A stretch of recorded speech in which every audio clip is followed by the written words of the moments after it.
Assalamualaikum warahmatullahi wabarakatuh. Nama saya Muhammad Aldi Taufikur Rahman. Saya dari kelompok 10 dan teman saya yang bernama Wardah. Pada kesempatan kali ini, kelompok kami akan mempresentasikan tentang kebijakan-kebijakan ekonomi makro. Yang pertama adalah kebijakan fiskal. Menurut Kamus Besar Bahasa Indonesia, fiskal berkenaan dengan urusan pajak atau pendapatan negara. Kata fiskal itu sendiri berasal dari bahasa Latin yaitu fiscus yang merupakan nama seseorang yang memiliki atau memegang kekuasaan atas keuangan pada zaman Romawi kuno.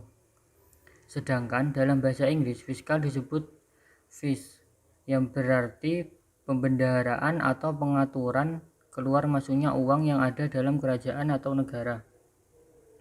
Fiskal ini digunakan untuk menjelaskan bentuk pendapatan negara atau kerajaan yang dikumpulkan dari masyarakat dan oleh pemerintah negara atau kerajaan dianggap sebagai pendapatan, lalu digunakan untuk pengeluaran dengan program-program untuk mencapai pendapatan nasional, produksi perekonomian, dan digunakan juga sebagai perangkat keseimbangan dalam perekonomian.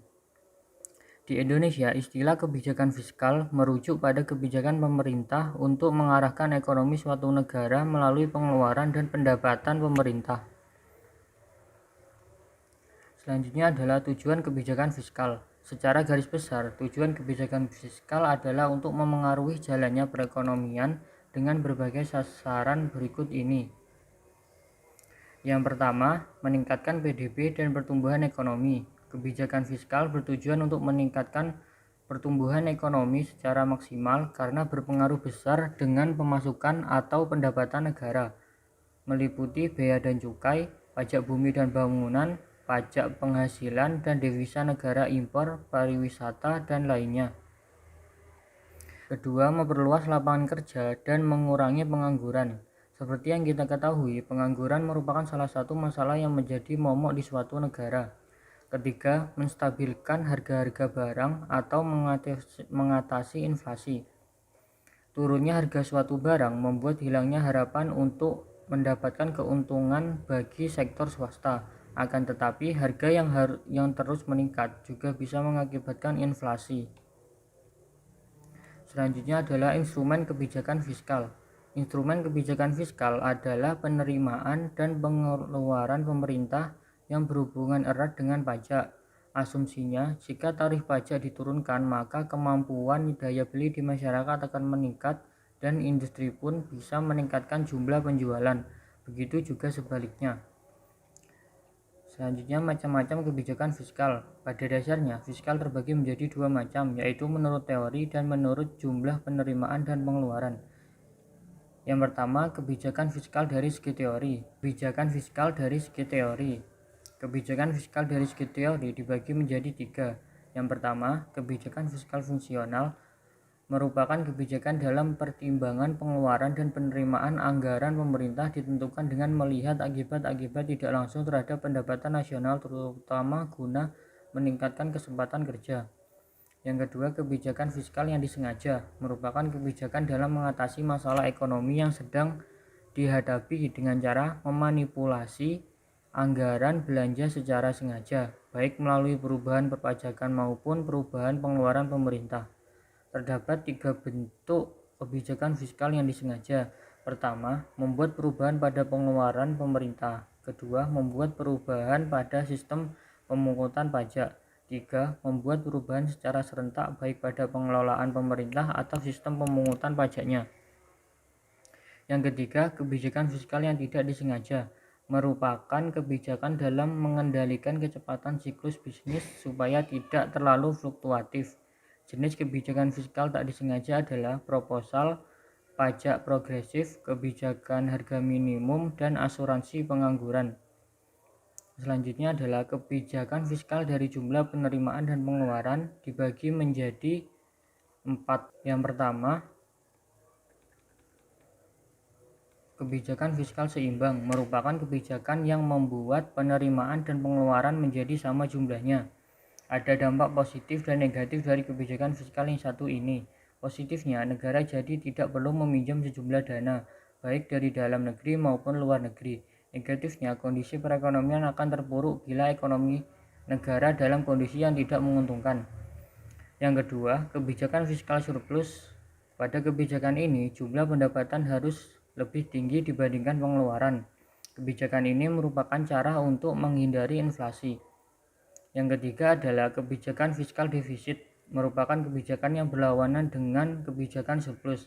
Salah satu kelebihan kebijakan ini adalah mengatasi kelesuan dan depresi pertumbuhan perekonomian, sedangkan kekurangannya, negara selalu dalam keadaan defisit.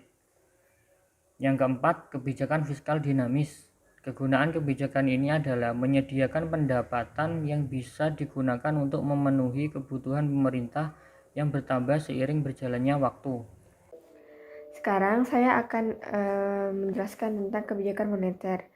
Apa itu kebijakan moneter? Kebijakan moneter sendiri adalah seperangkat kebijakan ekonomi yang dibuat untuk mengatur ukuran serta pertumbuhan pasokan uang di dalam perekonomian negara. Kebijakan ini merupakan tindakan yang terukur untuk mengatur variabel makroekonomi seperti inflasi ataupun pengangguran. Kebijakan ini juga dilakukan dengan berbagai cara, termasuk penyesuaian suku bunga, mengubah jumlah uang tunai yang berada di pasar, serta pembelian atau penjualan sekuritas pemerintah. Lalu apa tujuan kebijakan moneter? Tujuan kebijakan moneter itu tidak statis, namun bersifat dinamis, karena telah disesuaikan dengan kebutuhan perekonomian suatu negara. Akan tetapi kebijakan negara menetapkan 4 hal yang menjadi tujuan dari kebijakan moneter. Yang pertama itu pertumbuhan ekonomi dan pemerataan pendapatan. Yang kedua kesempatan kerja. Ketiga kestabilan harga. Dan yang keempat neraca pembayaran. Selanjutnya kita beralih ke instrumen kebijakan moneter. Yang pertama merupakan kebijakan operasi pasar terbuka. Apa itu operasi pasar terbuka? Operasi pasar terbuka adalah salah satu kebijakan yang diambil oleh Bank Sentral untuk mengurangi atau menambah jumlah uang yang beredar. Kebijakan ini dilakukan dengan cara menjual sertifikat Bank Indonesia atau SBI atau membeli surat berharga di pasar modal. Yang kedua, kebijakan diskonto. Kebijakan ini merupakan kebijakan yang diambil oleh pemerintah untuk mengurangi atau menambah jumlah uang yang beredar dengan mengubah diskonto bank umum. Jika bank sentral memperhitungkan jumlah uang yang beredar telah melebihi kebutuhan atau gejala inflasi, maka bank sentral mengeluarkan keputusan untuk menaikkan suku bunga. Dengan menaikkan suku bunga ini akan merangsang keinginan orang untuk menabung. Yang ketiga, kebijakan cadangan kas. Biasanya bank sentral dapat membuat peraturan untuk menaikkan atau menurunkan cadangan kas atau yang bisa disebut juga dengan cash ratio. Yang keempat, kebijakan kredit ketat. Kredit tetap diberikan bank umum, tetapi pemberiannya harus benar-benar didasarkan pada syarat 5C, yaitu karakter, capability, collateral, capital, dan condition of economy. Dengan kebijakan kredit ketat, jumlah uang yang beredar dapat diawasi. Langkah kebijakan ini biasanya diambil pada saat ekonomi sedang mengalami gejala inflasi. Yang kelima, kebijakan dorongan moral. Bank sentral dapat juga memengaruhi jumlah uang yang beredar dengan berbagai pengumuman, pidato, dan edaran yang ditujukan pada bank umum dan pelaku moneter lainnya. Isi pengumuman, pidato, dan edaran tersebut dapat berupa ajakan atau larangan untuk menahan pinjaman, tabungan, ataupun melepaskan pinjaman. Sekarang kita akan beralih ke kebijakan segi penawaran atau kebijakan sisi penawaran. Apa itu kebijakan sisi penawaran? Kebijakan sisi penawaran atau supply side policy adalah jenis kebijakan ekonomi di mana fokus utamanya adalah penawaran agregat. Itu berupaya untuk meningkatkan produktivitas, efisiensi, dan kapasitas potensial dari sebuah perekonomian. Lalu, apa yang membedakan kebijakan sisi penawaran dan sisi permintaan? Apabila kebijakan sisi penawaran yaitu berusaha mempengaruhi perekonomian melalui penawaran agregat, sedangkan kebijakan sisi permintaan mempengaruhi perekonomian melalui permintaan agregat. Kebijakan sisi permintaan sendiri itu dibagi menjadi dua, yaitu kebijakan moneter dan fiskal, sedangkan sisi penawaran dapat lebih mengambil beragam bentuk. Alat untuk kebijakan sisi penawaran. Pada dasarnya, kebijakan sisi penawaran berusaha untuk meningkatkan kualitas dan kuantitas faktor produksi. Di antara upaya yang mungkin adalah meningkatkan produktivitas tenaga kerja dan mendorong kemajuan teknologi. Misalnya perbaikan sistem pendidikan dan pelatihan yang efektif memberi pekerja lebih banyak keterampilan. Secara umum, alat untuk kebijakan sisi penawaran mencakup hal-hal berikut. Yang pertama, privatisasi. Privatisasi berbagai industri besar seperti telekomunikasi, listrik, gas, dan lain-lain dirancang untuk memecah monopoli negara untuk menciptakan lebih banyak persaingan. Jadi secara konsep itu tidak hanya untuk mengubah monopoli sektor publik menjadi monopoli sektor swasta, tetapi ada juga upaya untuk memperkenalkan persaingan ke dalam industri-industri tersebut. Yang kedua, deregulasi. Deregulasi ini mirip dengan privatisasi. Deregulasi ini adalah pengurangan atau penghapusan kekuatan pemerintah dalam suatu industri tertentu. Tetapi itu tidak melibatkan pengurangan kepemilikan pemerintah, melainkan melalui serangkaian pelonggaran peraturan. Tujuannya apa? Tujuannya adalah untuk menciptakan lebih banyak kompetisi di dalam industri tersebut. Deregulasi juga seharusnya memastikan persaingan yang sehat, sehingga tidak mengarah pada monopoli sektor swasta. Yang ketiga, bantuan untuk bisnis.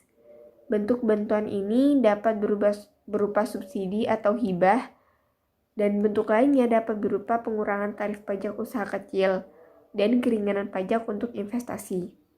Yang keempat, pendidikan dan pelatihan. Banyak orang atau beberapa orang mengatakan bahwa ini adalah yang paling penting dari semua kebijakan yang ada di sisi penawaran. Pengeluaran pemerintah untuk pendidikan dan pelatihan memperbaiki modal manusia dengan memperbaiki keterampilan dan kualitas tenaga kerja. Produktivitas pekerja meningkat dan meningkatkan output potensial perekonomian. Ekonomi yang telah banyak berinvestasi dalam pendidikan adalah mereka yang siap untuk masa depan. Selanjutnya, riset dan pengembangan. Pemerintah mencoba dan mendorong perusahaan untuk berinvestasi dalam penelitian dan pengembangan dengan menawarkan kredit pajak. Jika keduanya ini berhasil, maka ada kemungkinan negara untuk tumbuh pada tingkat yang lebih tinggi. Para ekonom juga berpendapat bahwa mendorong persaingan yang sehat juga akan mengarah pada peningkatan inovasi yang mana menghasilkan kemajuan teknologi yang lebih cepat. Selanjutnya, kita akan membahas kebijakan sisi penawaran dan tingkat pengangguran. Kebijakan sisi penawaran ini sangat penting dalam mengurangi tingkat pengangguran alami atau natural rate of unemployment. Pengangguran alami adalah jenis pengangguran yang tetap ada meski perekonomian berada pada full employment. Itu mencakup pengangguran struktural dan pengangguran friksional.